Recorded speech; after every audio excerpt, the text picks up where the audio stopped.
And so this is clearly the future, a protocol that defines how we store our value.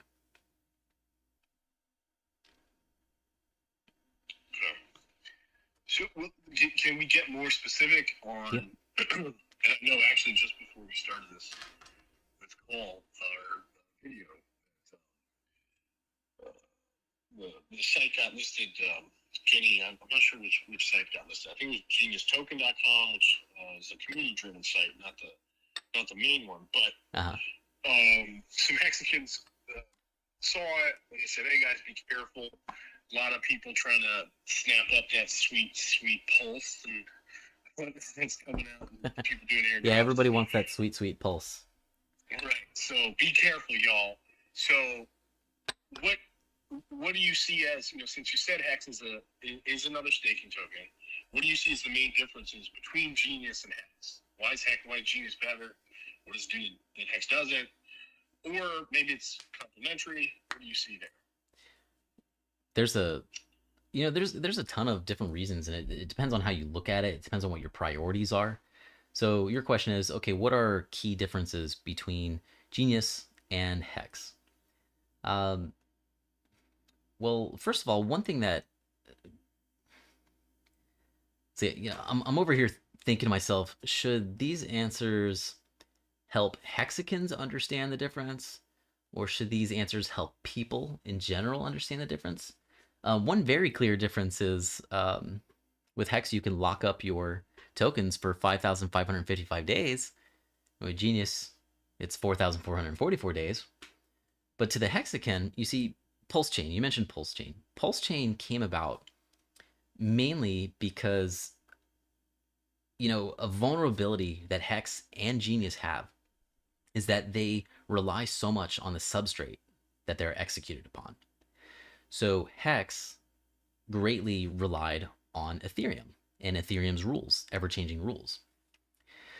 And so, like a year ago, something like that, more than a year ago, maybe a year and a half ago, Ethereum made the gas rate a lot more expensive when you were doing a certain operation, when your contract was reading from disk.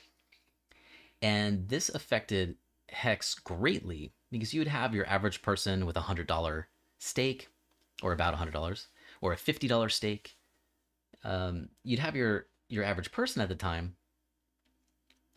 They would have these HEX stakes that they would claim, that they would end the stake. And they would end the stake after like 365 days. They would end the stake after 400 days, maybe 500 days or 600 days. And they would find that the gas fee to unstake cost more than their principal and interest. So it wasn't even worth it. So here's someone in the HEX community where they put money away for 90 days or so, or 100 days, whatever it is. They wanted to store their value. They wanted to get some nice gains. They wanted to earn decentralized interest, decentralized rewards.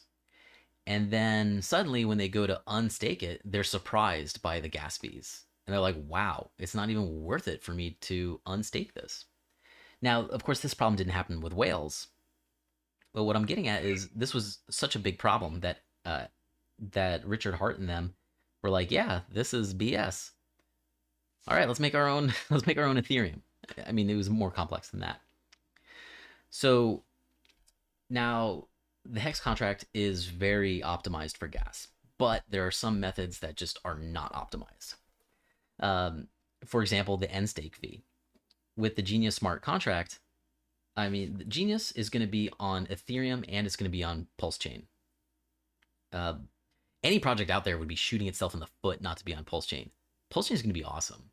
Sure, I haven't seen it. I don't really know that, but the ideas behind it, these are huge. So with Genius, when you end your stake, it can cost as much as 90% less than ending your stake in HEX. And that's massive. That's huge. Because, everybody's really excited that they're going to have inexpensive ways to end their HEX stakes in the future. But the reality is, when you have something like Pulse Chain, that has a limited supply, and it's only losing supply more and more over time. Sure, Pulse Chain might have 4 times the throughput or 4 times the bandwidth compared to Ethereum, but with the supply of Pulse constantly getting lower and lower over time, price of Pulse is going to rise over time, or likely is going to rise as people use it. So technically, your fees could end up being much more expensive than even on Ethereum. And if there were any diehard Hexagon fans here, they'd be like, "Kill the infidel!" They'd probably want to kill me for that. But it's true. So this is inevitably going to be a problem with Hex again. And hopefully that's not a problem in a long time. That gives people utility today. But Genius has some very intelligent ways of making things cost less. Gotcha. That's one big difference that that concerns people now that they've run into this sudden issue where it costs so much to unstake.